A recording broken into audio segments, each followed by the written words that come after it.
মরণের যন্ত্রণা কত কঠিন কব নাকি বল। আল্লামা মুফতি আমজাদ আলী সাহেব একটা কিতাব লেখলেন, কিতাবের নাম বাহারে শরিয়াত। কিতাবের নাম কি? বাহারে শরিয়াত। এই কিতাবের মধ্যে লিখতে যা বললেন, দুনিয়ার মানুষ শোনো, মানুষের সবচাইতে সহজ মৃত্যু নামাজগত অবস্থায় মরণ, ঘুমের ঘরে মরণ। ও মুসলমান, সবচেয়ে সহজ মৃত্যু খানা খাইতে যে মরণ, কালেমা পড়তে পড়তে মরণ। এই মরণটা হলো 70টা তাজা উটের গায়ের চামড়া জবাই না করিয়া উল্টো দিকে টান দেয়া লবণের মরিচ লাগায়া দিলে যতটুক যন্ত্রণা হয়, এর চাইতে 70 গুণ যন্ত্রণা হলো একটা সাধারণ মৃত্যু। এখন যারা মরণকালে পায়খানা করে দেয়, মরণকালে প্রস্রাব করে দেয়, মরণের সময় চোখ দুটি বড় বড় হয়ে যায়, জিহ্বা বাইরে হয়ে যায়, আল্লাহ তাদের মৃত্যুটা কত কঠিন হয় রে।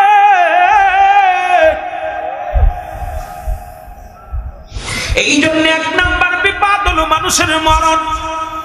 1 নাম্বার বিপদ এই আমি চলে যাব, আমায় তোমরা ভুইলা যাও না, আমি চলে যাব। কুল্লু নাফসিন যায়কাতুল মাউত। ওই আমি চলে যাব, আমায় তোমরা ভুইলা যাও না, আমার মরণ আসিবে।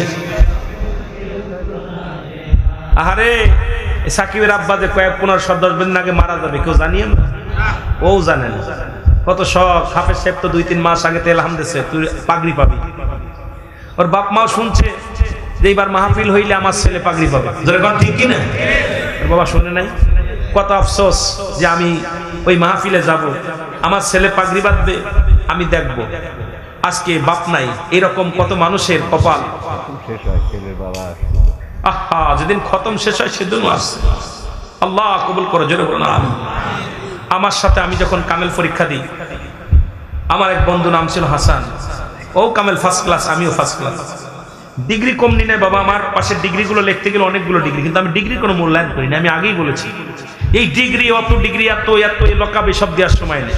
সবচেয়ে বড় লেখক যে আমি আমার আল্লাহর গোলাম, রাসূলের উম্মাহ। জোরে বলেন ঠিক কিনা? আমি আপনাদেরকে ভালোবাসি, আপনারা আমার ভালোবাসেন।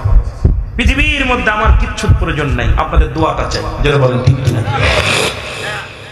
আমরা একসাথে ভাইবা পরীক্ষা দিয়ে বের হলাম।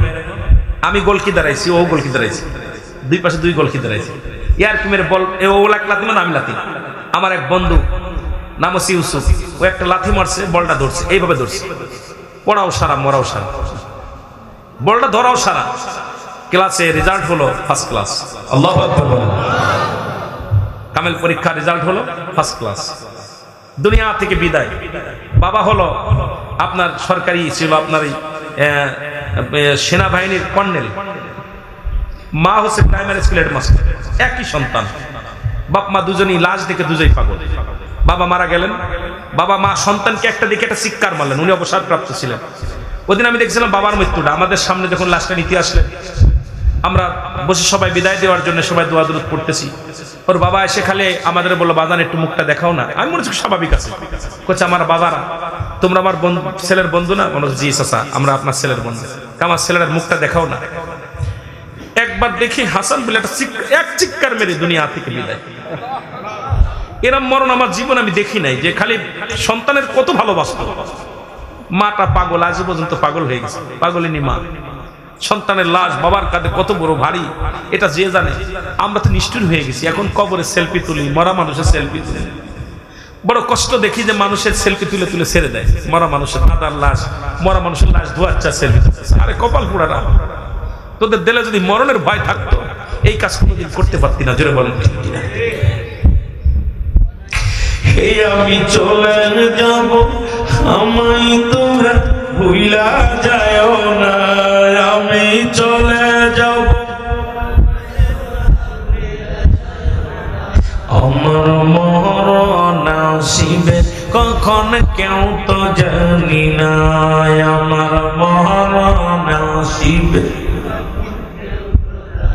টাকা পয়সা দান কোটা জায়গা করেছি সব কিছু ফেলাইয়া যদি একাই চলেছি রে আমি সব কিছু ফেলাইয়া যদি একাই চলেছি আমি যাবার কালে ভেবে দেখি আমার কেহ নাই আমি যাবার কালে ভেবে আমার মরণ আসিবে কখন কেউ তো জানি না ডানে বামে মাটি আমার মাটির বিছানা ডানে বামে এ দুনিয়ার মুসলমান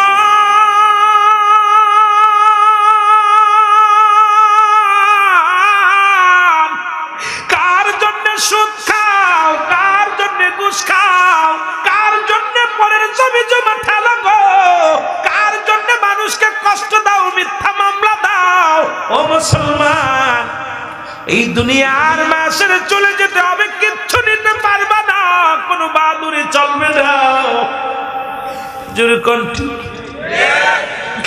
একজন নবী জান্নাতের মধ্যে আছে হযরত ইদ্রিস আলাইহিস সালাম লম্বা ইতিহাস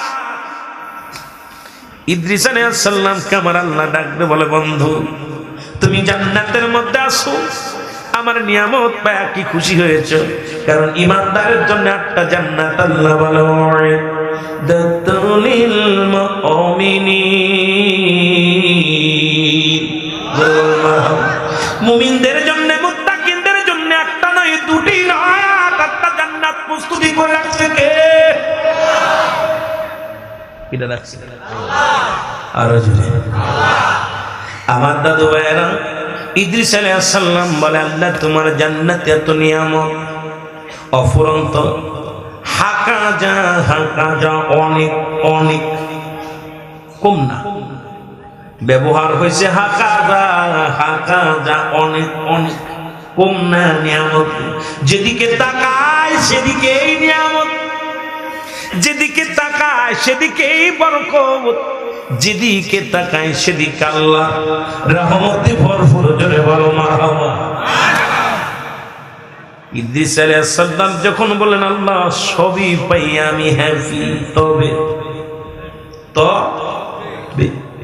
আল্লাহ বলে ইদ্রিস তবে আবার কি জানতে চাই আমার আল্লাহ তোমার আজরাইল মনে হয় আমার রূহটা বাইর করেছে একটু কষ্ট দিয়া আমার জানটা বাহির করেছে কষ্ট পেয়েছি গো আমার আল্লাহ আল্লাহ আজরাইল আর দেরি করিস না জিবরিল দৌড়ায়া যা আমার হাবিব রে জানায় তার রূহটা কেমনে বাহির করলি আজরাইল দিয়া সালাম দিয়া কয় নবী গো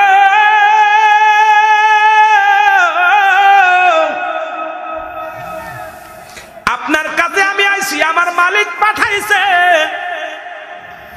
কিসের জন্য হুজুর আপনার কাছে আল্লাহ পাঠাইল বলে আজরাইল যেহেতু পাঠাইছে আগে বলো আমার রূহটা কেমনে বাইর করেছে আমার জানটা কেমনে বাইর করেছে আজরাইল বলে হুজুর এই দুনিয়ার মধ্যে আমি সবার জান নেওয়ার জন্য দুনিয়ায় আগমন করি না এই আসমানে থাকে আমার পা মাথা থাকে জমিনে এ মুসলমান শুনে নাও জমিনে থাকে পা মাথা থাকে আসমানে পৃথিবীর সমস্ত পানি যদি আমার মাথায় ঢেলে দেয়া হয় আমি এত বড় দানব একটু পানি জমিনের মধ্যে গড়াইয়া পড়বে না আমি আজরাইল যার রূহটা কবজ করি গো সামনে যখন হাত মারে দি রূহটা কোন জায়গাতে বাইর হয়ে যায় ওই আটটা ছিদ্র দিয়ে বাইর হওয়ার জন্য পাগল হয়ে যায় ওরে পাগল হয়ে যায় একটা চিৎকার মারি যখন আমি যখন হাতটা বাইর করি রে ওই দুনিয়ার মানুষগুলো ভয়ে আত্মহারা হইয়া রূহটা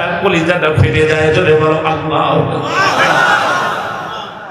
আজরাইল কি বলো হুজুর আপনার রূহটা আমি বাইর করেছি মায়ের বুকে দুধ খাইতে খাইতে সন্তান যেমনি ঘুমায় যায় আমি আপনার বুকের উপরে শুধু হাত কানা রেখেছিলাম কি রাখছিলাম কথা বলে না হাত কানা রেখেছিলাম হুজুর আপনাকে আমি কষ্ট দিই নাই আপনাকে কোনো কষ্ট দিই নাই যন্ত্রণা দিই নাই ইদ্রিস আলাইহিস সালাম একটা চিৎকার মেরে বলে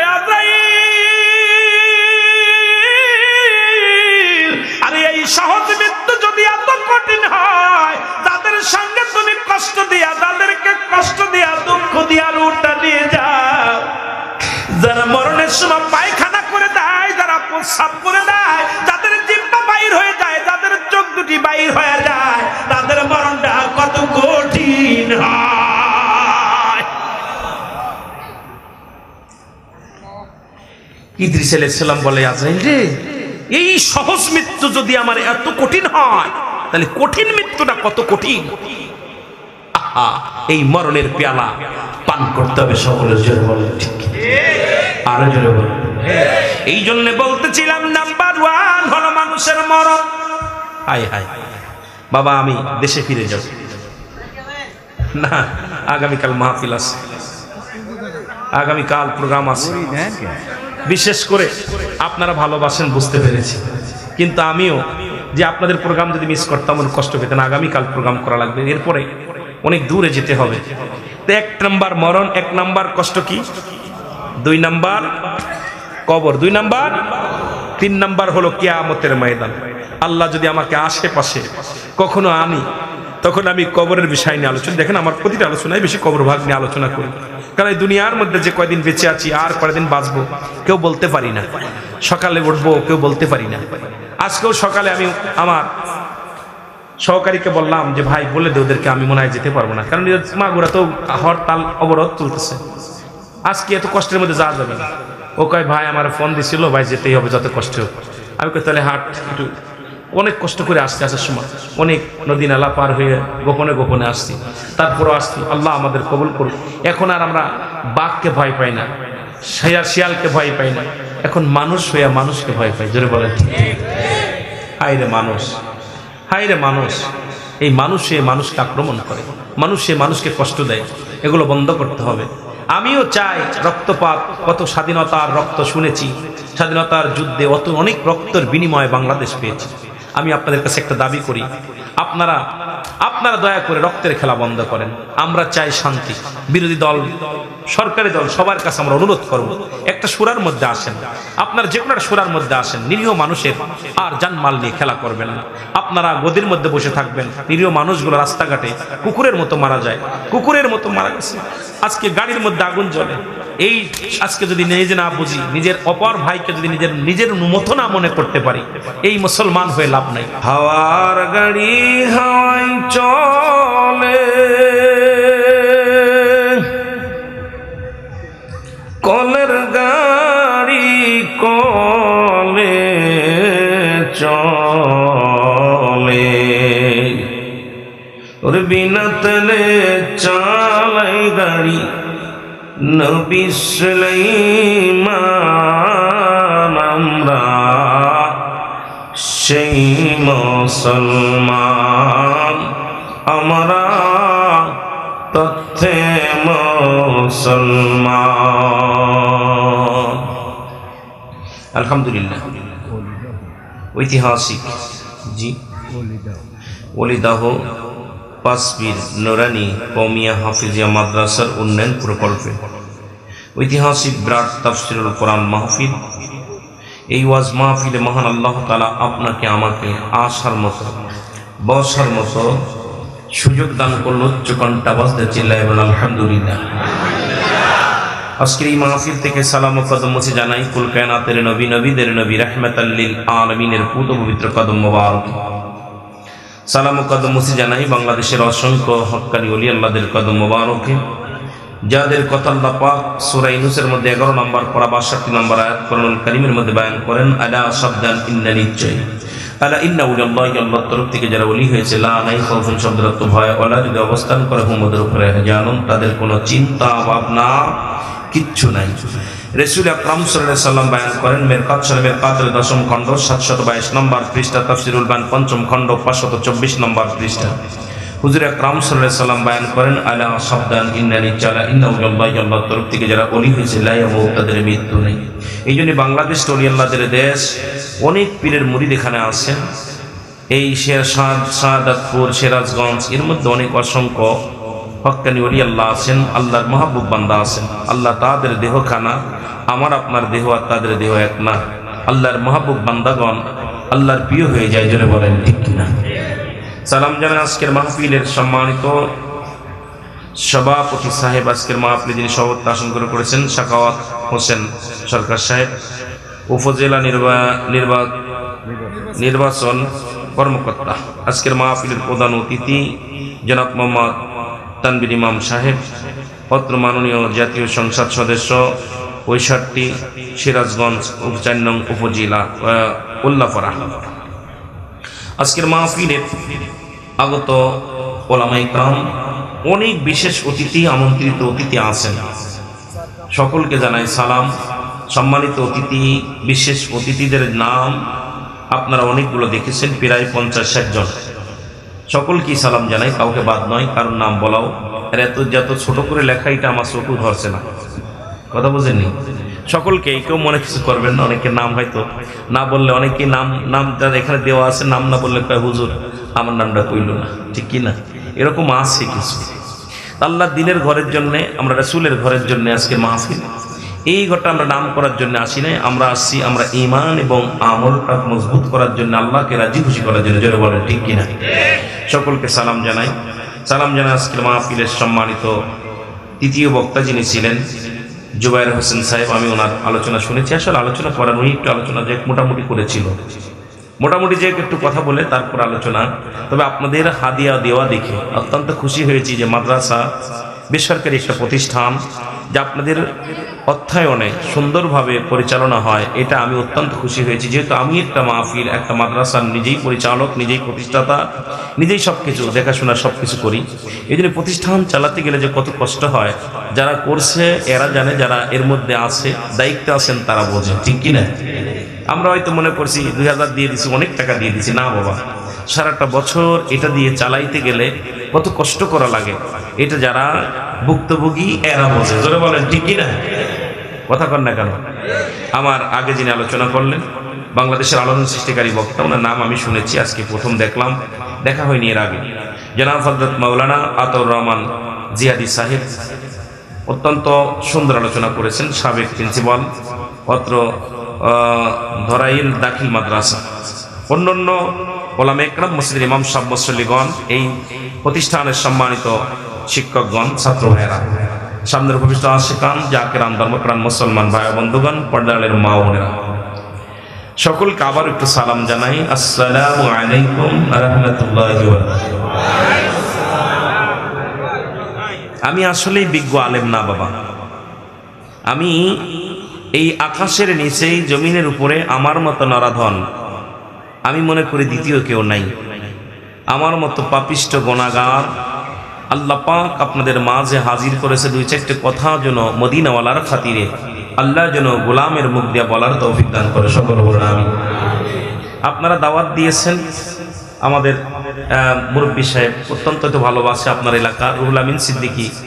আমি আসলেই সঙ্গীত পরিচালক একজন, বাংলাদেশে একাধিক টেলিভিশনে আমি আলোচনা করেছি, যারা দেখছেন সত্য ইসলাম, তহিদের মুর্শিদ, আমার কলধ্বনি, আমার অনুষ্ঠান আপনারা বাড়িতে বসে বসে দেখেন।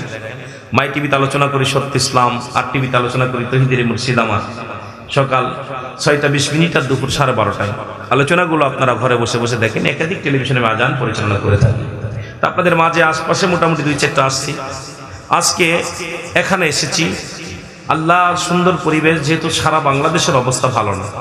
আমার গাড়িটা প্রথম হরতাল দিন ভাঙছে, প্রথম হরতাল যেদিন, ওদিন মুন্সিগঞ্জে মাহফিল ছিল, ওদিনও আমার গাড়িটা অ্যাটাক করছে, ভাঙছে। তো বিশেষ করে আজকে আসার সময় দেখছি কয়েকটা গাড়ি পুরানো ভাঙা, এর ভিতর দিয়ে অনেক কষ্ট করে আসছি, চিন্তা জানমাল নিরাপত্তা নাই। কারণ প্রতিটা মুহূর্তে আপনার পরবর্তী সময় আপনার জন্য কি নিয়ামত বয়ে আনতেছেন আপনি নিজেও জানেন না, ঠিক কিনা। আপনার আজরাইল আলাইহিস সালাম আসতেছে, না হায়াত বাড়বে না কমবে, না কি অবস্থা হবেন কেউ বলতে পারেন। এই জন্য প্রতিটা নিঃশ্বাসে আল্লাহ আল্লাহ আল্লাহ আল্লাহ আল্লাহর নাম জপতে হবে, জোরে বলেন ঠিক কিনা। প্রতিটা হরদমে কার নাম জপতে হবে, জোরে বলেন কার, আল্লাহ। আপনারা খুশি না বেজার? আমি বেশি আলোচনা করবো না, আমার 2-3টা দিন জ্বর, এখনো গায়ের মধ্যে অনেক জ্বর, ট্যাবলেট খেয়ে এসেছি, এই অবস্থার পরে ঠান্ডা জ্বর লাগিয়ে ফেলেছি। আপনাদেরকে কষ্ট দিব না, আসতেও চেয়েছিলাম না, শুধু কথা দিয়েছিলাম। এই রক্ষার্থে অনেক কষ্ট করে এসেছি। আমি আরো আগে মাইক দেওয়ার কথা ছিল, আমাকে দাদু ভাই বলছেন 9:30-9টার দিকে আপনার দিয়ে দেবো ইনশাল্লাহ। যেহেতু আপনাদের আনুষ্ঠানিক অনেক কাজ ছিল, সেরেছেন, আল্লাহ সবার উপরে রহমত দান করুক, সকল বলুন আমিন। আরো জোরে বলেন আমিন। মানুষের মৃত্যু হয় দুইটা টাইমে। কয়টা টাইমে? জোরে বলেন কয়টা টাইমে? হয় রাত্রে না হয় দিনে। আমাদের কথা বলতে হবে বাবা, আমি জবান বন্ধ রাখলে কথা বলতে পারবো না। কথা বুঝেননি? এটা কোরআনের মাহফিল, কোরআন হাফেজি মাদ্রাসা। হাফেজ শব্দের অর্থ হেফাজতকারী। আর পৃথিবীর সর্বোচ্চ শ্রেষ্ঠ কিতাবের নাম হলো আল কোরআন। নামটা কি? আল কোরআন। যুগে যুগে যত ইহুদি নাসারানদের চক্রান্তের শিকার হয়েছে কোরআনের হাফেজগুলো, কারণ তাদের ধারণা কোরআনের পাখিগুলো যদি দুনিয়া থেকে বিদায় করে দেওয়া যায়, কোরআনের মাদ্রাসা যদি বন্ধ করে দেওয়া হয়, মুসলমান জাতিকে মূর্খ বানানো অতি সহজ হয়ে যাবে। ঠিক কিনা? আর মুসলমান যদি কোরআনের জ্ঞান না থাকে, এই জাতিকে পায়ের ধুলির সঙ্গে ফেসে দেওয়া কোনো ব্যাপার না। এই জন্য যুগে যুগে কোরআনের হাফেজদের উপরে অত্যাচার চলছে, আঘাত চলছে। আজও বর্তমান ফিলিস্তিনের অবস্থাও ভয়ঙ্কর। ফিলিস্তিনের জমিনেও দাড়ি টুপি জুব্বা পাগড়ি আলেমদের উপরে আঘাত চলতেছে। আল্লাহ যেন গোটা বিশ্বের মুসলমানদেরকে হেফাজত করে। জোরে বলেন আমিন। আরো জোরে বলেন এই কোরআনটা কার? এই কোরআন নাজিল হয়েছিল পাহাড়ের উপরে। পাহাড় বলল আল্লাহ আমার উপরে দিয়েন না, এটার ভার এত ওজন, দেখা যায় 30 পারা কোরআন সামান্য হাতের মধ্যে থাকে, এত ওয়েট। পাহাড় বলল আল্লাহ আমার ভিতরে দিলে আমি জ্বলে পুড়ে শেষ হয়ে যাবো, আমার ভিতরে দিয়ে এই তো বড় ভার, এত ওজন, এটা আমার দ্বারা সম্ভব না বহন করা। ক্ষমা চাই। মাটাইলেন গাছের উপরে, গাছ পুড়ে ছাই। আল্লাহ আমার উপরে দিয়েন না, কারণ আমি গাছ সজীব মানুষকে কিছু অক্সিজেন দিয়ে থাকি, নাইট্রোজেন দিয়ে থাকি। আমরা অক্সিজেন নেই আর ওরা নাইট্রোজেন আমরা সারি আর ওরা দেয়। কথা বুঝেননি? তো এইটা আমার দিয়েন না, আমি পুড়ে ছাই হয়ে যাই। দিছে মানুষের মধ্যে। কিসের মধ্যে? জোরে বলেন কিসের মধ্যে? মানুষের মধ্যে। মানুষের কত শক্তি! সমস্ত মাখলুকাতের শ্রেষ্ঠ মাখলুকাত হচ্ছে আশরাফুল মাখলুকাত। জোরে বলেন মারহাবা। আরো জোরে। আল্লাহ আমাদেরকে গরু বানান নাই, ছাগল বানান নাই, মেষ বানান নাই, পশু বানান নাই, পাহাড় বানান নাই, মাটি বানান নাই, বানাইছে। কথা বলেন কি? আর সর্বশ্রেষ্ঠ মাখলুকাত যা পৃথিবীর মধ্যে সর্বোচ্চ নিকৃষ্ট হলো খিনজির, সর্বোচ্চ উত্তম হলো মানুষ। জোরে বলেন ঠিক কিনা? আরো জোরে। এই কোরআনের যুগে যুগে অসংখ্য বেঈমানের দলেরা এই কোরআনের ভুল ধরেছে। বলে কোরআনের মধ্যে এখন অধিকাংশ আয়াত জাল। জোরে বলেন নাউজুবিল্লাহ। একটু জোরে বলা যাবে না? কি এর মধ্যে? জাল। এটা কি এর মধ্যে? জাল। তারা কারা? ইহুদি, খ্রিস্টান, অমুসলিমেরা। তাদের ধারণা, কারণ আমরা তো এক খোদাকে ইবাদত করি না, আমাদের অনেকগুলো ভগবান, অনেকগুলো আল্লাহ, দেবদেবীর পূজা করি, চন্দ্রের পূজা করি, প্রতিমার পূজা করি। আর আমরা যদি এক আল্লাহকে মেনে নিই, তাহলে কোরআনকে আগে সরাইতে হবে। এই জন্য আমার আল্লাহ বলেন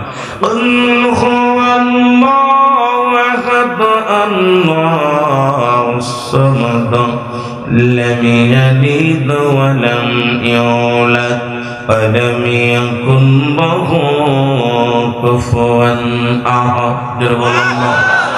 আর একটু জোরে বলেন আল্লাহু আকবার।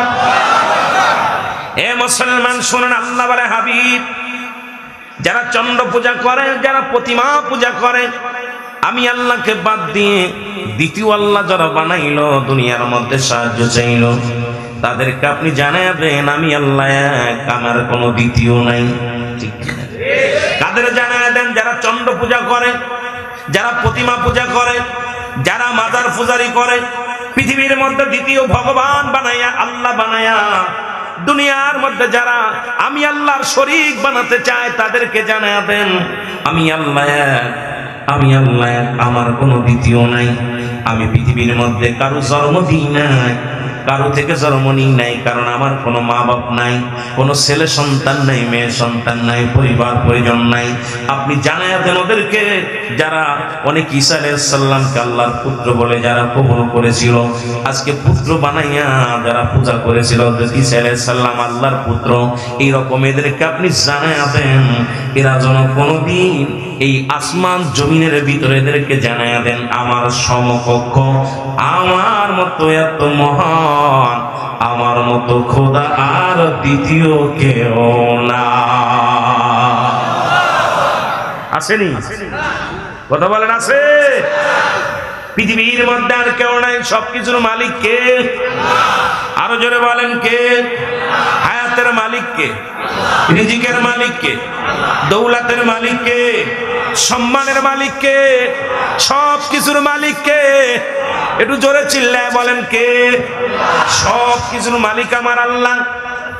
আর আল্লাহ কাউকে জন্ম দেন নাই, কারো থেকে জন্ম নেন নাই, সুতরাং দ্বিতীয় কারুর কাছে আমাদের মাথা নত করার দরকার নাই, কাউকে পূজা করার দরকার নাই, কাউকে খোদা বলে মানার দরকার নাই। আজকে তারা এই জন্যে এই কোরআনের যুগে যুগে কোরআনের ভুল ধরার জন্য যুগে যুগে কত পণ্ডিত গুলো আগমন করেছে। পৃথিবীর পর্যন্ত শেষ পর্যন্ত আজ পর্যন্ত একটা সূরা তারা বানাইতে পারে নাই, কারণ এটা আল্লাহর কোরআন, কোনো মানুষের বানোয়াট নয়। আল্লাহ বলেন জালিকাল কিতাবু লা রাইবা ফীহি। জোরে বলেন মারহাবা। আর একটু জোরে বলেন আল্লাহু আকবার। এর মধ্যে কোনো সন্দেহ আছে? কিসের মধ্যে? এই কিতাবুল্লাহর মধ্যে কোনো সন্দেহ আছে? কথা বলেন আছে? পৃথিবীর মধ্যে অ্যারিস্টটল, সক্রেটিস বই লেখা পরে লিখলেন নো দাই সেল, নিজেকে নিজে চিনতে হবে। অনেক কবিতা লেখাপড়া করে সংশোধন হওয়ার সুযোগ আছে, ভুল থাকলে সংশোধন করে দেয়া হবে। কিন্তু কুরআন ওই যাচ্ছে, আজ পর্যন্ত একটা নুক্তার ভুল নাই, জবরের ভুল নাই, কোন আয়াতের ভুল নাই। এর মধ্যে নিজের কোরআন জানার জন্য আমার আল্লাহ পাক এই কোরআনটা যেদিন থেকে পাঠাইছেন আমার আল্লাহ রাসূল রাহমাতুল লিল আলামিনের কাছে গোটা বিশ্ব মানবের জন্য আজ পর্যন্ত এর একটা আয়াত, এর একটা হক, এর একটা নুক্তা কোন ব্যক্তি ভুল ধরতে পারে নাই। জোরে বলেন ঠিক কিনা? কিন্তু যারা ধরতেছে কয় কোরআনের মধ্যে ভুল আছে, এরা কি মানব না দানব? কথা বলেন, মানব না দানব? কষ্ট হয়। সিরাজগঞ্জের ভাষার মাগুরার ভাষা এক না বাবা, কারণ আপনার ভাষার লগে আমার ভাষা মিল হইতো না, আপনাদের কথার লগে আমার কথা মিল হইতো না। তারপরে লাগছে ঠান্ডা, কথা ঠিক মতো হয় না, কথাগুলো বলে যায়, ভালো করে শুনে নেন। আল্লাহ বলে কারা মানবে খোদা কোরআন? হুদাল্লিল মুত্তাকিন। জোরে জোরে বলেন মারহাবা। যারা হেদায়েত প্রাপ্ত বান্দা হবে। কারা কারা? যারা সলেহীন বান্দা হবে, হেদায়েত প্রাপ্ত বান্দা হবে। এরা কোনদিন কোরআনের ভুল ধরবে না? ধরবে? কথা বলেন ধরবে? কথা বলেন ধরবে? কোরআনের ভুল ধরবে না, কোরআনকে তারা মাথায় রাখবে। যুগে যুগে কত পণ্ডিত কোরআনের সঙ্গে বেয়াদবি করলো, আল্লাহ তাদেরকে দুনিয়া থেকে বিদায় করে দিল, কিন্তু কোরআন আছে, থাকবে, কিয়ামত পর্যন্ত থাকবে। এই কোরআনের একটা হকর নষ্ট করার ক্ষমতা তোমার নাই, কারণ এটা আমার স্বয়ং আল্লাহর কিতাব। জোরে বলেন ঠিক কিনা? আর জোরে জোরে চিল্লায়া বলা যাবে না মারহাবা। মহব্বতের সঙ্গে জিকির করেন সুবহানাল্লাহ, আলহামদুলিল্লাহ। আরো জোরে বলেন সুবহানাল্লাহ, লা ইলাহা। ভাইজান তো সুন্দর দুনিয়া আল্লাহ বানাইলো বান্দার লাগিয়া। ও ভাই দেখলি না নয়ন মেলিয়া, তোরা দেখলি না নয়ন মেলিয়া, যেতে হবে মায়া সারিয়া। সুবহানাল্লাহ, লা ইলাহা। এই দুনিয়ার মুসলমান,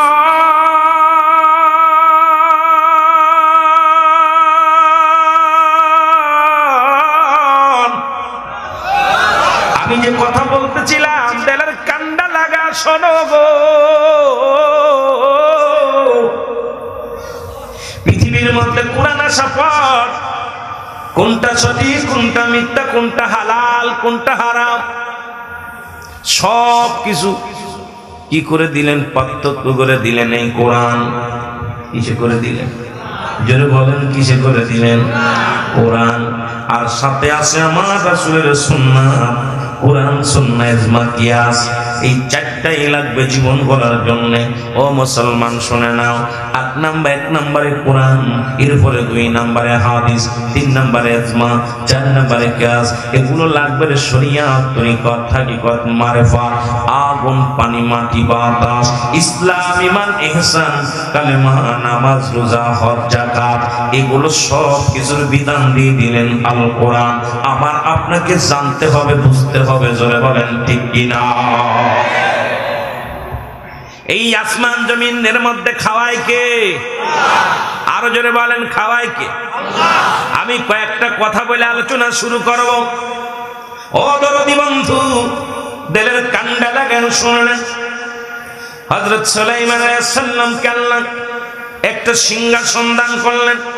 পৃথিবীর মধ্যে 4 জন প্রতাপশালী বাদশা, 4 জন ব্যক্তি প্রতাপশালী বাদশা ছিলেন। কয়জন? 2 জন হলো মুসলমান, 2 জন হলো কাফের। মুসলমানদের মধ্যে 2 জনের নাম, একজনের নাম নবী সুলাইমান আলাইহিস সালাম।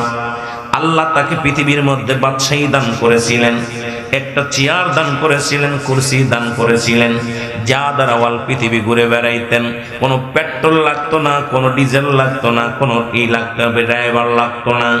সারা পৃথিবী ঘুরে ঘুরে দেখার ক্ষমতা আমার আল্লাহ দান করেছিল। জোরে বলেন মারহাবা। আর একটু জোরে। পুরো রাজ্যটাই চালাইতেন এই সিংহাসনে চড়ে, পুরো দরবার পরিচালনা করতেন। শত শত উজির, শত শত ও মুসলমান ভক্তবিন্দু ওনার এই রাজ্যের মধ্যে ছিলেন। আর এই সিংহাসনে চড়িয়া গোটা বিশ্ব পরিচালনা করেছেন। নাম কি? জোরে বলেন, নাম কি? নবী সুলাইমান আলাইহিস সালাম। ইসরাইলের জানোয়াররা শুনে রাখো, পৃথিবীর মধ্যে আল্লাহ ক্ষমতাবান দিয়েছিলেন। টাকার অভাব ছিল না, বাড়ির অভাব ছিল না, সম্পদের অভাব ছিল না। আল্লাহ এই সমস্ত কত ফিরাউন, নমরুদ, কারুন যারা খোদাই দাবি করেছিল, কাউকে দুনিয়ার মধ্যে রাখে না, তুমিও থাকবা না। আজকে ফিলিস্তিনের উপর আঘাত করো, মুসলমানদেরকে কষ্ট দাও, আল্লাহর কসম, আল্লাহর কসম, আমার আল্লাহ ছেড়ে দেয়, ছাড় দেয়, ছেড়ে দেন না। সুতরাং আজ হোক কাল হোক তোমার মরা লাগবে। তুমি মানুষকে মারতেছো, তুমি চিরজীবী নয়, চিরস্থায়ী তুমি নয়, তুমি ক্ষণস্থায়ী। হয়তো 50 বছর 60 বছর আরামে এসে থাকবা, কিন্তু আল্লাহর আদালতে কি জবাব দিবা? জোরে বলেন ঠিক কিনা? আর একটু জোরে বলেন আল্লাহু আকবার। সুলাইমান আলাইহিস সালামকে আল্লাহ পাক এই পৃথিবীর মধ্যে এত পাওয়ার দিলেন, এত ক্ষমতা দিলেন। আজকে অনেক টাকা দিয়েছেন, দান দিয়েছেন, অনেক ভালো লাগলো আপনাদের দান দেয়া দিকে, আরো দিবেন। তবে কথাগুলো বলে রাখি, পৃথিবীর কেউ কাউকে খাওয়াতে পারে না, খাওয়ানোর মালিক কে? জোরে বলেন কে? মনে রাখবেন, আমি কথাটা এই জন্য বলতেছি, তবে দান উঠানোর জন্য নয়। ও মুসলমান, আপনাদের সম্পদ নেওয়ার জন্য নয়। আল্লাহ যে খাওয়ান, আল্লাহ যে পড়ান, আল্লাহ যে কোন ভাবে চালাবে, এই মাদ্রাসায় 1 টাকা দিবেন না, তবু আমার মুসলমান আল্লাহ পাক কোন ভাবে চালায় দিবে বুঝতে পারবেন না। একজন 50,000 টাকা বেতন পায়, তার দিন চলে না, অথচ এই মাদ্রাসার মসজিদের ইমাম সাহেব 7 থেকে 10,000 টাকা বেতন পাইয়া আরাম আয়েশে জীবন যাপন করে, কারণ আল্লাহর রহমত তাদের মধ্যে আছে। জোরে বলেন ঠিক কিনা? আর একটু জোরে চিল্লায় বলেন ঠিক কিনা? আর একজন মুসলমান, 2 জন, একজনের নাম হলো বাদশা জুলকারনাইন। আল্লাহ তারও পৃথিবীর ক্ষমতা দিলেন, অর্ধ পৃথিবীর খলিফা বানায় দিলেন। নাম হলো বাদশা জুলকারনাইন। আল্লাহ এত পাওয়ার দিলেন, আল্লাহ লম্বা বানাইলেন লোকটারে 48 হাত লম্বা। কত হাত? জোরে বলেন কয় হাত? আলোচনা বুঝে নেবেন বাবারা, কষ্ট করে আসছেন মাহফিলে, কিছু নিয়ে যাবেন। আমি গুনাহগার, আমি পাপী, আগেই বলেছি, আমার ভিতরে কোনো জ্ঞান নাই। এই আকাশের নিচে, জমিনের উপরে আমার মতো পাপী, আমার মতো গুনাহগার আল্লাহ যেন 2-4টি কথা বলার তৌফিক দান করেন। এই দুনিয়ার মুসলমান শুনে নাও, এই বাদশা জুলকারনাইন আল্লাহ পাক 48 হাত লম্বা বানাইলেন। কত হাত? আরো জোরে বলেন কত হাত? বাংলাদেশের মানুষকে 48 হাত লম্বা আছে। আল্লাহ তারে হায়াত দিলেন, 1600 বছর হায়াত দান করেছিলেন। কত বছর? আমার দাদু ভাই তো হয়তো 70 বছর 60 বছর আছে, না হয় 100 বছরও বাঁচবেন, না হয় 110 বছরও বাঁচবেন। আর বাদশা জুলকারনাইন কাল্লাহ এই পৃথিবীর মধ্যে 1600 বছর হায়াত দান করেছিল। জোরে বলেন মারহাবা। কত বছর? 1600 বছর হায়াত দান করেছিল। আল্লাহ তাকে একটা মুজিজার ঘোড়া দান করেছিল, যে ঘোড়াটা একটা কদম পা ফেলাইলে 12,000 মাইল অতিক্রম করতে। জোরে বলেন মারহাবা। কত হাজার? বাংলাদেশটা 12,000 মাইল হবে না। তারপরে এত মস্তানি কান্দে বাবা, যে বাদশা জুলকারনাইনের ঘোড়া একটা পা রাখতো ইন্ডিয়ায়, আর একটা রাখতো পাকিস্তান। এত পাওয়ারফুল ক্ষমতা আল্লাহ সেই ঘোড়ার দান করেছিল। আজকে দুদিনের ক্ষমতা পাইয়া, দুদিনের মস্তানি পাইয়া, সম্পদ পাইয়া মানুষকে মানুষই মনে করো না, মানুষকে পশুর চাইতেও নিকৃষ্ট ভাবো। পাইছো ডাকিরে বাবা। এই জুলকারনাইন কাল্লাহ তল পৃথিবী 2 বার ভ্রমণ করাইলেন। কয়বার? আরো জোরে বলেন কয়বার? 2 বার ভ্রমণ করাইলেন। আল্লাহ পাক তাকে নিয়ে গেলেন। যারা মক্কা মদিনায় হজ করতে গেছেন, হাজী ভাইয়েরা আছেন, কাবা শরীফ থেকে উত্তর দিকে মহকামে একটা আলেকজান্দ্রিয়া স্মৃতি শহর বলা হয়। এই শহরের মধ্যে বাদশা জুলকারনাইনকে শোয়ায় রাখা হয়েছে। একখানা সাইনবোর্ডের মধ্যে লেখা আছে, আমি বাদশা জুলকারনাইন, আমার সীমিত হায়াত, আমি যে ভুল করেছি তোমরাই ভুল করো না, তোমরা মরার আগে আমার খোদারে চিনাছো। কত হায়াত? 1600 বছর বাঁচার পরে বলল আমার সীমিত হায়াত। কারণ উনি বুঝতে পারছে কুল্লু মান আলাইহা ফান, সব শেষ। আল্লাহু আকবার বলেন। বুঝছে কয় মরার পরে সাপ সোজা হয়েছে, ঠিক না? মরার আগে সাপ সোজা হয় নাই, যখন মরছে। কত বছর? আপনাদের এলাকায় কেউ বেঁচে আছে নাকি? কতক্ষণ বেঁচে আছে? কেউ নাই। জোরে বলেন ঠিক কিনা? তুমি দয়াময় আল্লাহ, তুমি মেহেরবান, তুমি দয়াময়, তুমি মেহেরবান। তুমি বিনে ভুবনে, তুমি বিনে এ ভুবনে আর কিছু না চাই। তোমারি করুণায় বাসি, তোমারি আশায়, হায় হায়, তোমারি করুণায় বাসি, তোমারি আশায়। জোরে বলো মারহাবা। আর একটু জোরে বলো। এ দুনিয়ার মুসলমান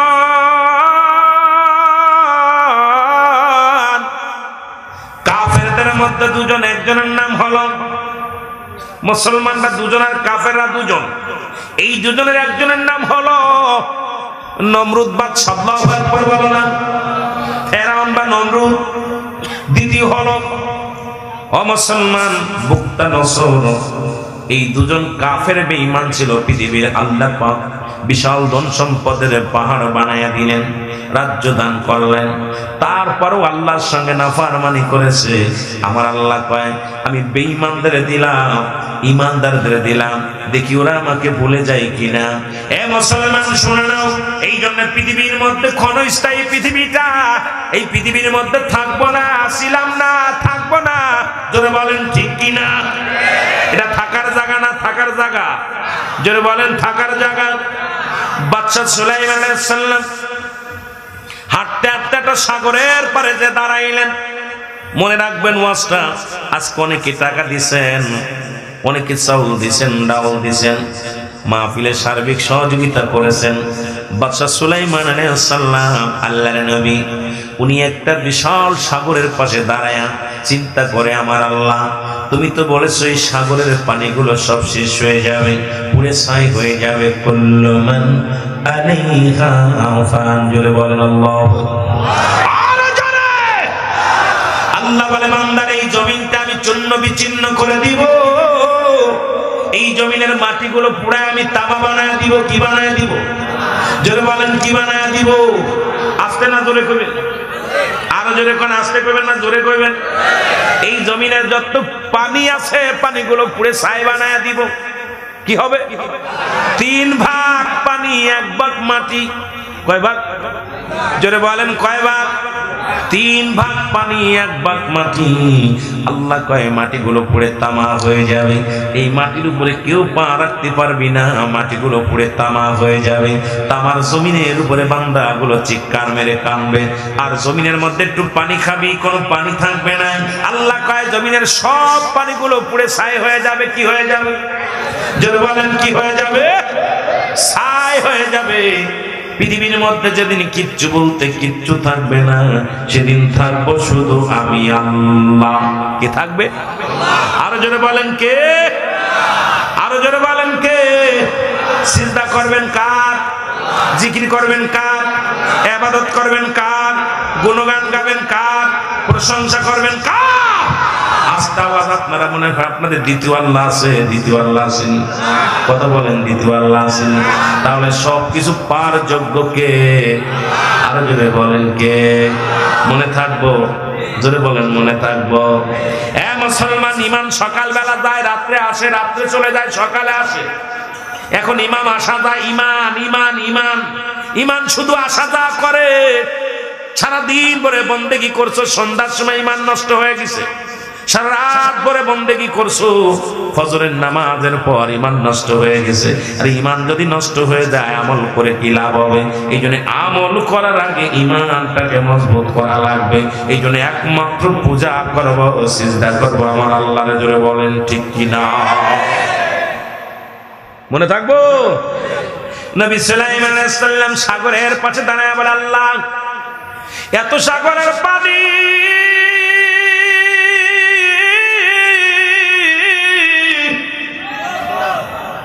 তুমি কেমনে পুড়ায়া ছাই বানায়া দিবা? আল্লাহ গো এত এত পানি, এই পানির নিচে কত প্রাণী আছে রে আমার আল্লাহ। হঠাৎ করে দেখি একটা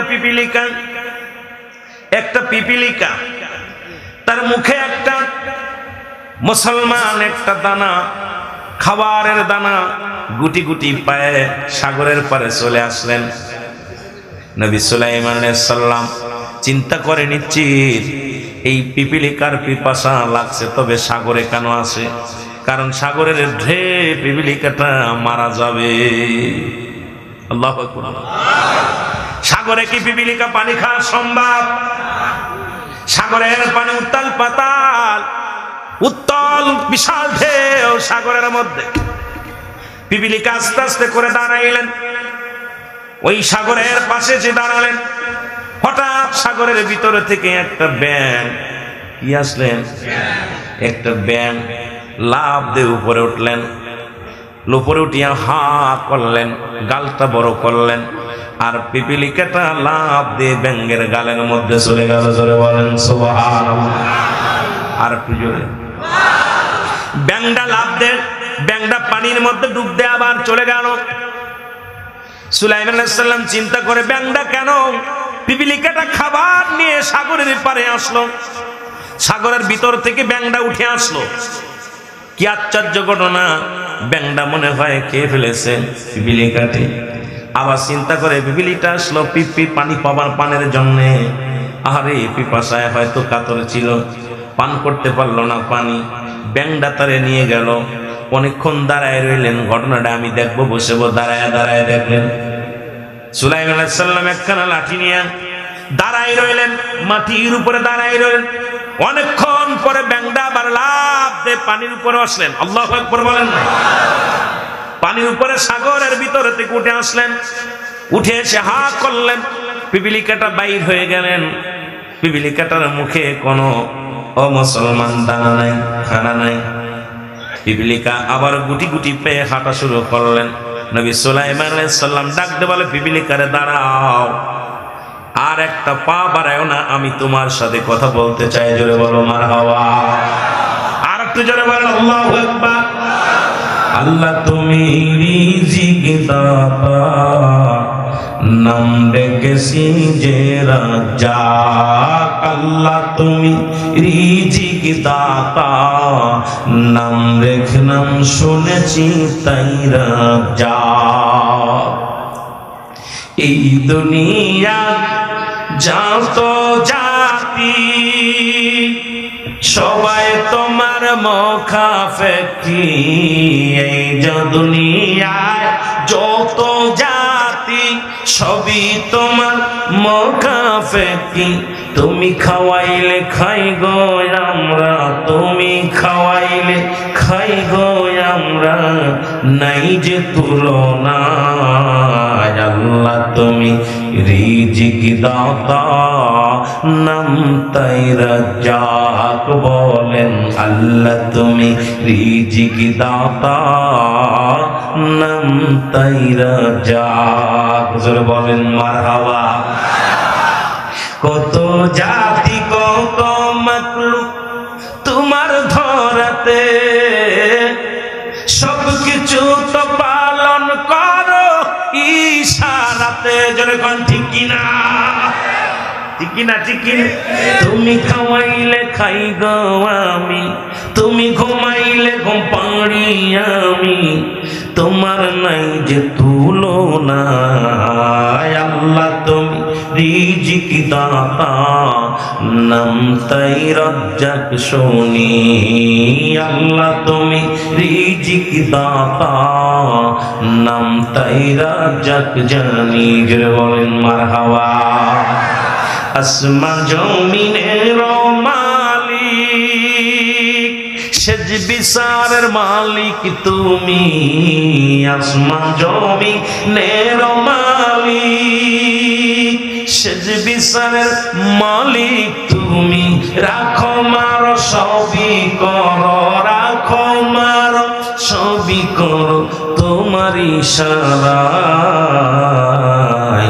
তুমি খাওয়াইলে খাই গো আমি, তোমার তুলনা নাই। তুমি খাওয়াইলে খাই গো আমি, তোমার তুলনা নাই। জোরে বলেন মারহাবা। আর একটু জোরে। দ্বিতীয় আল্লাহ নাই, কে খাওয়ায়? গরুটা ছিল বিলে বাঁচলাম, ছেলের চাকরি ছিল বিলে বাঁচলাম, ব্যবসা ছিল বিলে বাঁচলাম, এবার রসুন পেঁয়াজ বেশি হয়েছে বিলে বাঁচলাম। সঙ্গে সঙ্গে কুফরি গুনাহ হয়ে যাবে, শিরক গুনাহ। এ গুনাহ আল্লাহ মাফ করবে না। জোরে বলেন ঠিক না। কে খাওয়ায়? মারে কে? বাঁচায় কে? সবকিছুর মালিক আল্লাহ। যদি কোনো বান্দা বলে ফেলে আল্লাহ এবছর তুমি অনেক ফসল দিয়েছো, এই ফসলের ওসিলায় তোমার আল্লাহ তুমি আমারে খাওয়াইতেছো, মারহাবা বলেন না। ছেলেটার চাকরি আল্লাহ তুমি দিয়েছিলে, এই ছেলের ওসিলায় কিছু খাইতেছি, গুনাহ হবে না। ডাইরেক্ট যখনই বললাম ছেলের জন্য এবার বাঁচালাম, ছেলে চাকরি না থাকলে শেষ, এই গরুটা না থাকলে শেষ, সেরে কি গুনাহ। এই গুনাহগুলো আল্লাহ মাফ করবে না। জোরে বলেন ঠিক কিনা। আরো জোরে বলেন মাফ করবে না। জোরে বলেন আল্লাহু আকবার। আর একটু জোরে চিল্লায় বলেন আল্লাহু আকবার। আমার মুসলমান বাবারা, পিপিলিকাটা ডাকতে সুলাইমান নবী ডাকতে বলে, পিপিলিকা রে,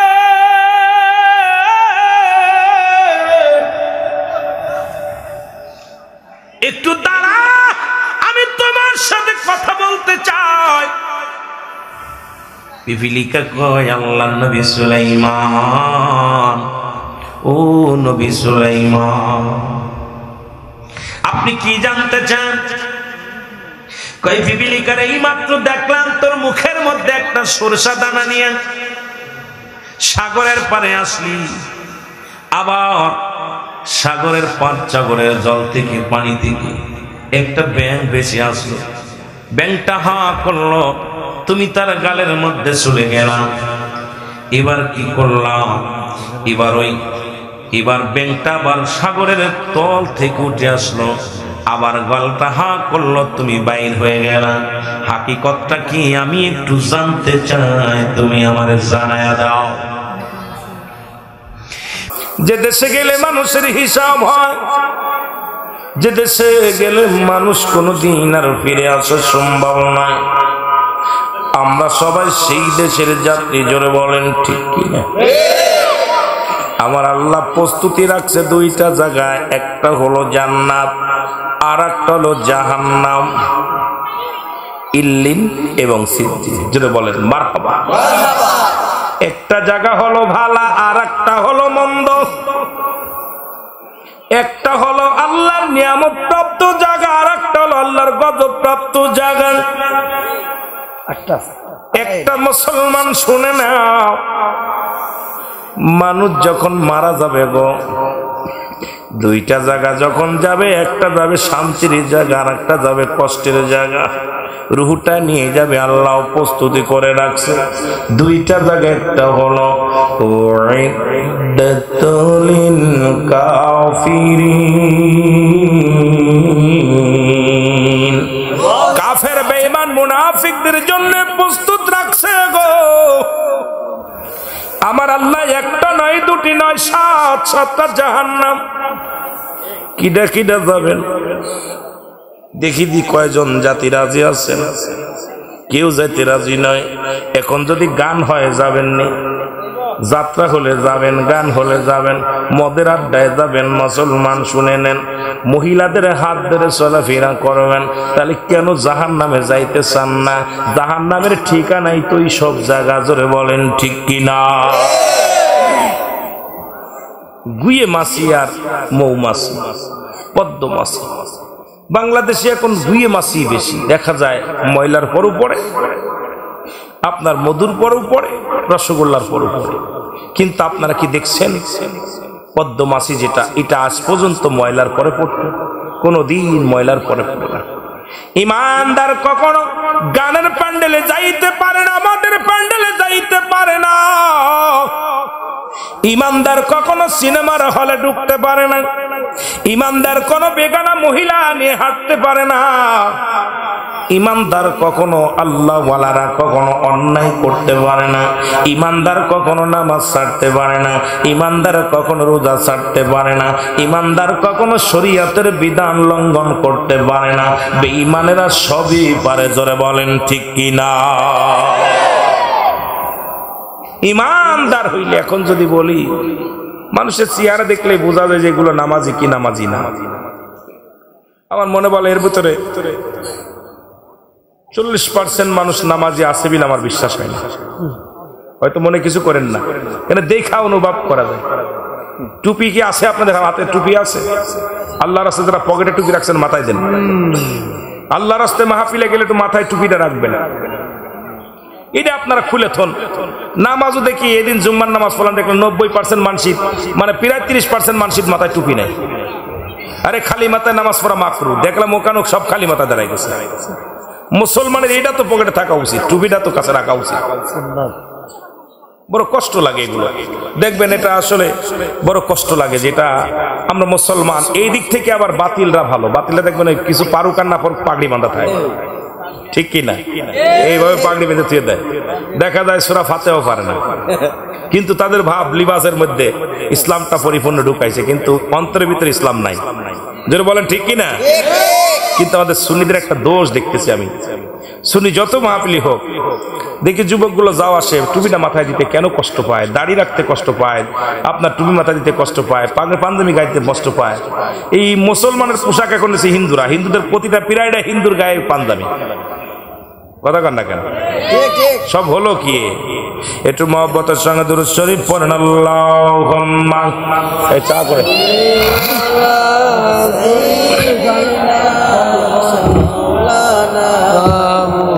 ওয়ালা আলি সাইয়্যিদিনা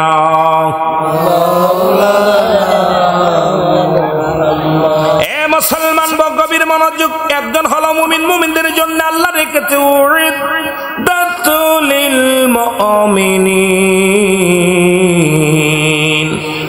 মুমিনদের জন্য প্রস্তুতি করা আছে 8টা জান্নাত, কাফের বেঈমানদের জন্য প্রস্তুতি করা আছে 7টা জাহান্নাম, আর মুমিনদের জন্য প্রস্তুতি করা আছে 7টা জাহান্নাম। এ মুসলমান শুনে নাও, দিলের কান্ডা লাগা শুনে নাও, 2টা জায়গা আল্লাহ প্রস্তুতি করে রাখছে, একজন হলো ইমানদারের জন্য আর একজন হলো বেঈমানদের জন্য। 2টা জায়গা, ওই জায়গা কে কে যাবেন জান্নাতে যাবেন, কে কে তো হাত তোলেন। নারে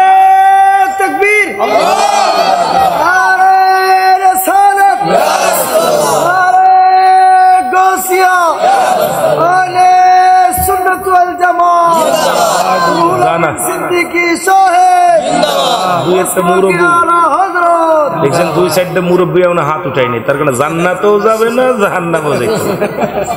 একটু আগে জাহান্নামের কথা বললাম, একটা উঠাইনি। আবার জান্নাতের কথা জান্নাতের কথা বললাম, ইলিবিলি লিঙ্গ, পুরুষ না হিজলা, কথা বুঝেন? পুরুষও না মহিলাও না, ওরা কি লিঙ্গ কথা কয় না, হিজলা। হ্যাঁ, কি অবস্থা, ওটা কিলিবিলি লিঙ্গ, কথা বোঝেন?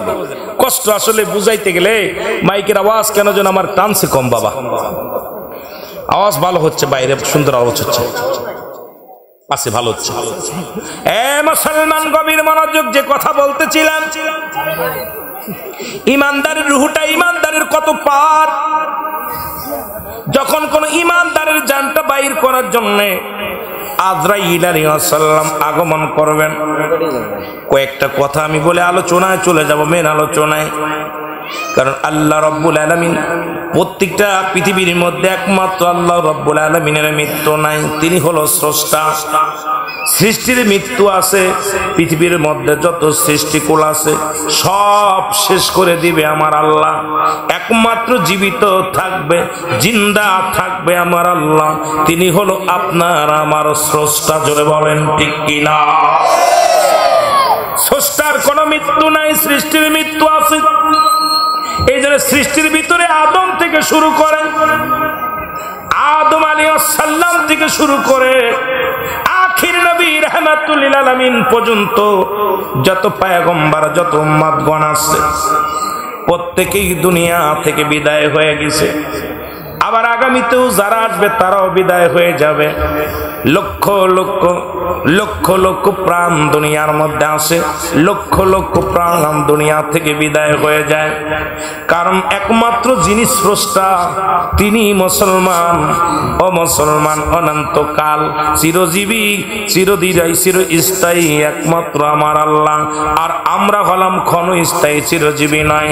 কারণ কিছুদিনের জন্য এই দুনিয়ার মধ্যে আল্লাহ পুতুল খেলার মতো আপনাকে আমাকে পাঠাইলো। এই পুতুল খেলা শেষ। ছোট্টবেলা যেমনি আমরা ছোট্টবেলা খেলাধুলা করেছি, দেখেছি ছোট্ট ছোট্ট মানুষেরা ঘর করেছি, রান্না বাড়ি করেছি, 2-4 ঘন্টা খেলা পর ঘরটা লাথি মেরে ভেঙে ফেলেছি, হাড়ি কুড়ি সব কিছু ফেলাইয়া দিছি।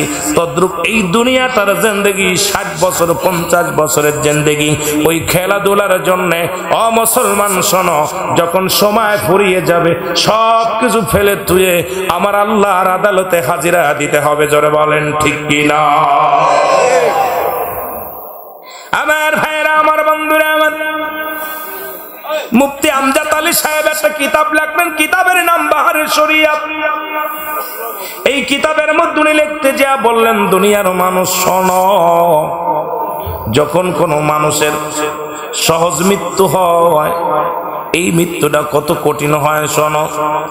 70টা তাজা উটের গায়ের চামড়া জবাই না করিয়া উল্টো দিকে টান দিয়া লবণ আর মরিচ লাগা দিলে যতটুক যন্ত্রণা হয়, এর চাইতে 70 গুণ যন্ত্রণা হলো একটা সাধারণ মৃত্যু। এ মুসলমান, অনেকের মৃত্যুকালে পায়খানা করে দেয়, মরণকালে প্রস্রাব করে দেয় গো। মরণের সময় অনেকের জিহ্বাটা বড় হয়ে যায়, চোখ দুটি বড় বড় হয়ে যায়।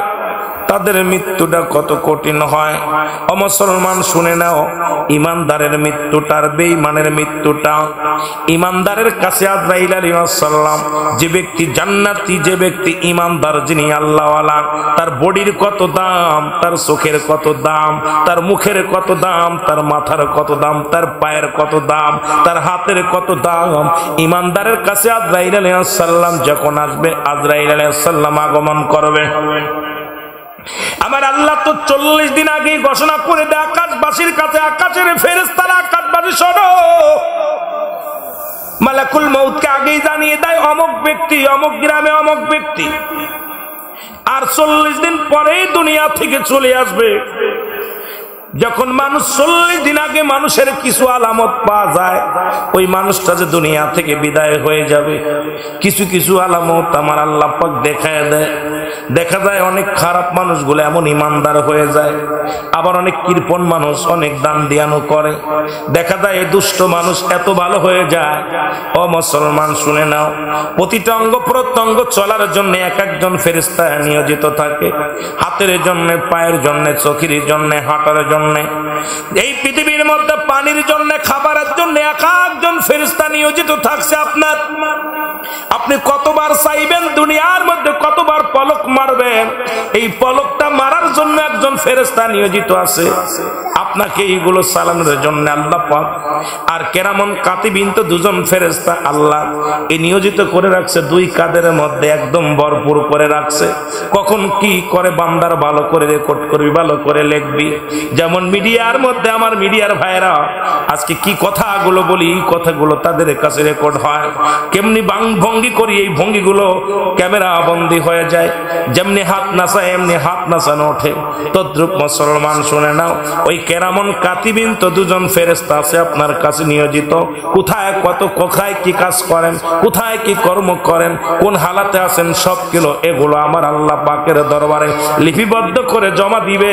আবার এটা আবার আপনার নিজের আমল নামা নিজেরই লেখা লাগবে। জোরে জোরে বলেন আল্লাহু আকবার। রে আজ না হয় কাল তুমি যাইবা সারিয়া, আজ না হয় কাল তুমি যাইবা কবরে, মরার পরে দেখবে চেয়ে গো তোমার ছবি রইল পড়ে, মরার পরে আরো জোরে বলেন মরার পরে দেখবে চেয়ে গো তোমার ছবি রইল।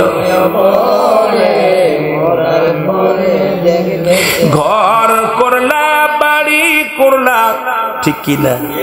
এরে ঘর করলা বাড়ি করলা সবই যাইবা রে, মরার পরে দেখবে চেয়ে গো তোমার ছবি রইল।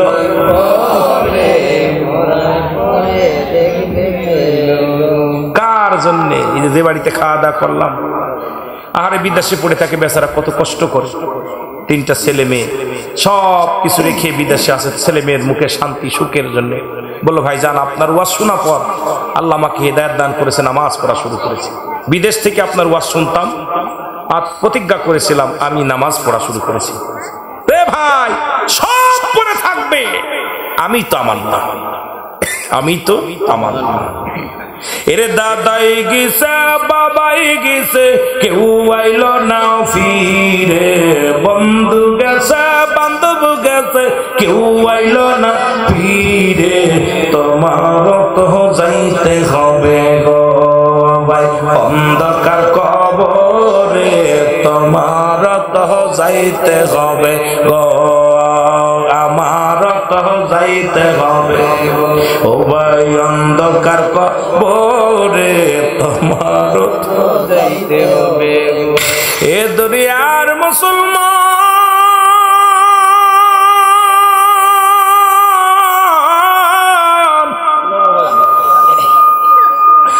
ডাকতে বলে আনোয়ারুল্লাহ সাহেব শোনো,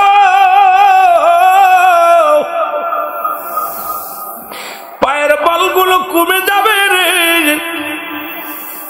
পাজে ফেরেশতা চালাইতো, বলতো আমি আর চলতে পারবো না, আমি বিদায়। পা দুটিও বাস হয়ে যাবে। হাত যে ফেরেশতা চালাইতেন বলবে আমি বিদায়, এই হাত আর নড়াচড়া করতে পারবে না। এ মুসলমান শুনে নাও, গায়ের বল পড়ে যাবে। যে ফেরেশতা আপনাকে চালাইতেন দুনিয়ার মধ্যে, উনি বলবে আমিও বিদায়, আমি চলে যাচ্ছি। এ মুসলমান শোনো, আপনাকে যিনি খানার দায়িত্বে ছিলেন, রিজিকের রিজিক বলবে আমি চলে যাই বিদায়, পানি বলবে আমি বিদায়। এইরকম সব কিছু যখন বিদায় হয়ে যাবে, এবার মালাকুল মউত আপনার সামনে হাজির হয়ে যাবে ইমানদারের কাছে। ইমানদারকে সালাম দিবে আজরাইল আলাইহিস সালাম, আসসালামু আলাইকুম এ আব্দুল শহীদ মাস্টার সাহেব শোনো, সালাম দিবে, আসসালামু আলাইকুম। ওয়ালাইকুম আসসালাম। তুমি কে গো? আমি আজরাইল। আজরাইলের সঙ্গে কৌশল বিনিময়। আজরাইল দেখে বলবে, আজরাইল তুমি কেন আসছো? বলে এসেছি আপনার রূহটা নেওয়ার জন্য। ইমানদারের কত পাওয়ার, ইমানদারদের কত আল্লাহ মায়া করে, ইমানদারদের কত ভালোবাসে আমার আল্লাহ, এটা বুঝাইতেছি। আজকে রাত জেগে আলোচনা শুনতেছ। শীতের রাত্রে ওযু করে ফজরের সালাত আদায় করো, হালাল খাদ্য খাও, হারাম খাও না। ওরা দুনিয়ার মধ্যে ঈমান নিয়ে সঠিক পথে থাকো গো। তোমার কত দাম, তোমার কত শান। ডাক দে বলবে, বান্দা আজরাইল আমার কোন জায়গা দিয়ে প্রবেশ করবে? বলে, এক নম্বরে আমি ঢুকতে চাই তোমার পা দিয়া। বলে, আজরাইল দাঁড়াও, পায়ের কাছে যেও না। এই পা দিয়া যখন আল্লাহর ঘরে মসজিদে আযান দিত, আল্লাহু আকবার, আমি পাগল কাজকর্ম ফেলে তুই, অফিস আদালত ফেলে তুই দৌড়াইতাম মসজিদের দিকে। আরে মুসলমান শোনো, গতকালকে একটা ভিডিও দেখলাম, মুসলমান ক্রিকেটার মাহমুদুল্লাহ নাম কিটা জন্য দেখলাম নামাজের জন্য। আর যখন আযান পড়ছে দৌড় শুরু করেছে মসজিদের দিকে। আর আমরা মুসলমান হইয়াও নামাজের দিকে যত্ন নাই কেন? নামাজ নাই, সালাতের খোঁজ নাই। আসলে কেমন মুসলমান আমার বুঝি আসে না। জোরে জোরে বলো আল্লাহু আকবার। এ বন্ধুরা আমার, শুই না লাও গো। পা বলবে, আজরাইল দাঁড়াও, আমি আমার স্বামীর সংসার করতাম। এত ব্যস্ততা থাকার পরও আমি স্বামীর সংসারে কাজকর্ম করেছি। আজান বলে আমি পাগল হইয়া সব কাজ রেখে আগে সালাতটা আদায় করে নিছি, তারপরে কাজে হাত দিছি। সুতরাং আমার পা দিয়ে তোমার ঢুকতে দিতে পারি না। এই পা দিয়ে আমি কোনোদিন সিনেমার হলে যাই নাই, এই পা দিয়ে কোনো মহিলার হাত ধরে হাঁটাহাঁটি করি নাই, এই পা দিয়ে আমি কোনোদিন গানের দলে যাই নাই, এই পা দিয়ে কোনো বন্ধুর লাগে কোথাও বাদে থাকা আড্ডা মারতে যাই না, এই পা দিয়ে কোনোদিন আমি পার্কে হেঁটে যাই নাই। আমার এই পা দিয়ে মসজিদে হেঁটে গেছি, মাহফিলে হেঁটে গেছি। যখন মাহফিলের আলোচনা শুনেছি, এলাকার মধ্যে গুটি গুটি পেয়ে যখন হেঁটে গেছি, ওলামা একরাম আলোচনা করেছিলেন। আল্লামা কুতুবী রাহমাতুল্লাহ বয়ান করে, জান্নাতের বাগানের উদ্দেশ্যে যে ব্যক্তি বাড়ি থেকে একটা কদম পা ফেলায়, প্রতিটা কদমে কদমে আমার আল্লাহ সগীরা গুনাহগুলো মাফ করে দেয়। জোরে বলুন মারহাবা।